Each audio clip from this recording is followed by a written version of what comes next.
ಕೊಳ್ಳೇಗಾಲದಲ್ಲಿ ಹೊನ್ನೂರಿನಲ್ಲಿ ಒಕ್ಕೂಟ ಪದಾಧಿಕಾರಿಗಳ ತರಬೇತಿ ಜಿಲ್ಲಾ ನಿರ್ದೇಶಕ ದಿನೇಶ್ ಚಾಲನೆ. ಕೊಳ್ಳೇಗಾಲ ತಾಲೂಕಿನ ಹೊನ್ನೂರು ವಲಯದಲ್ಲಿ ಒಕ್ಕೂಟ ಪದಾಧಿಕಾರಿಗಳ ತರಬೇತಿ ಕಾರ್ಯಾಗಾರ ನಡೆಯಿತು. ಜಿಲ್ಲಾ ನಿರ್ದೇಶಕ ದಿನೇಶ್ ರವರು ದೀಪ ಬೆಳಗಿಸಿ ಕಾರ್ಯಾಗಾರಕ್ಕೆ ಚಾಲನೆ ನೀಡಿದರು.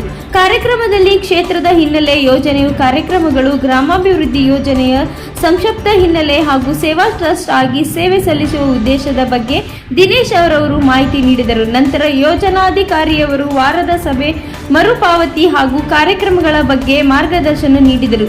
ಜಿಲ್ಲಾ ವೀಕ್ಷಣಾಧಿಕಾರಿ ಭರತ್ ಬಡ್ಡಿದರ ಹಾಗೂ ಮರುಪಾವತಿ ಚೀಟಿ ಬಗ್ಗೆ, ವಿಮಾ ಸಂವಹನಾಧಿಕಾರಿಗಳು PRK ವಿಮೆಗಳ ಬಗ್ಗೆ, BC ಪ್ರಬಂಧಕರು ಬ್ಯಾಂಕಿಂಗ್ ವ್ಯವಸ್ಥೆ ಹಾಗೂ ಸಂಘಗಳ ರಿವೈವಲ್ ಬಗ್ಗೆ ಮಾಹಿತಿ ನೀಡಿದರು. ಕಾರ್ಯಕ್ರಮದಲ್ಲಿ ವಲಯದ ಮೇಲ್ವಿಚಾರಕರು, ಎಲ್ಲ ಒಕ್ಕೂಟದ ಪದಾಧಿಕಾರಿಗಳು ಹಾಗೂ ಸೇವಾ ಪ್ರತಿನಿಧಿಗಳು ಉಪಸ್ಥಿತರಿದ್ದರು. ವರದಿ ಕಾಂತರಾಜು, ಕೆ ಪ್ರಜಾಪವರ್, ಕೊಳ್ಳೇಗಾಲ.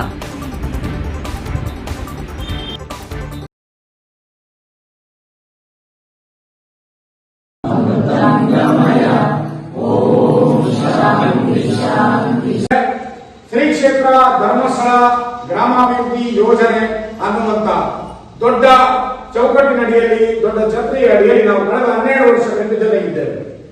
ಈ ಶ್ರೀ ಕ್ಷೇತ್ರ ಧರ್ಮಸ್ಥಳ ದಕ್ಷಿಣ ಭಾರತದ ಅತ್ಯಂತ ಪರಮಪಾವನ ಪುಣ್ಯಕ್ಷೇತ್ರದಲ್ಲಿ ಒಂದು. ಮೈಸೂರಿನಿಂದ ಸುಮಾರು 220 ಕಿಲೋಮೀಟರ್ ದೂರದಲ್ಲಿರುವಂತಹ ಈ ಕ್ಷೇತ್ರಕ್ಕೆ 800 ವರ್ಷಗಳ ಇತಿಹಾಸ ಇದೆ. ಎಷ್ಟು ವರ್ಷ?